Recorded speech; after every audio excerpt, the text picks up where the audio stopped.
Саламатсыздарбы, кыргыз элим, амансыздарбы, калай калк. Бүгүн биз Алифам Кежил аралык кайрымдуулук фонду дагы да болсо ушул Нурлан акебиздин аялы Кундузова Диларам эжекебизге жардамыбызды берүүнү улантып атабыз.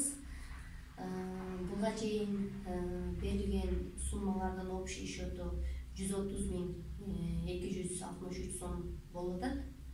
Ушунча сумма Нурлан акебиздин колуна өттү. Кудайым кааласа, Аллахым буйруса, ушу жакынкы күндөрдө Кундуз эжени, Диларам хан эжени Индия мамлекетине жиберген атабыз. Кудайым кааласа. Андан кийинки дагы да ушул топтолгон каражаттар бар. Ушул каражатты дагы да болсо тапшырып койдук. Келиңиз өзүңүздүн колуңузга тапшырып коеюн эки. Мына келиңиз. Бул жерде мындай тыйыны дагы бар.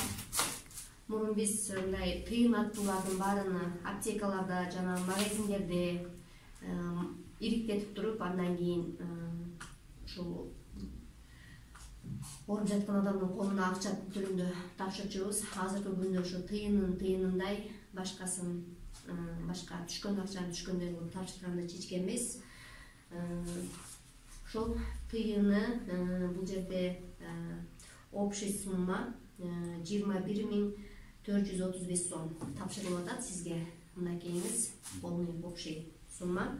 Ошондо сизге бүгүнкү күнгө чейин 130.263 сом болсо, ошобуз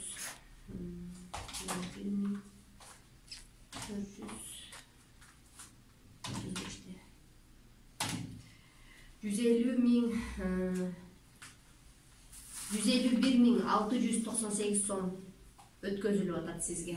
Ошондо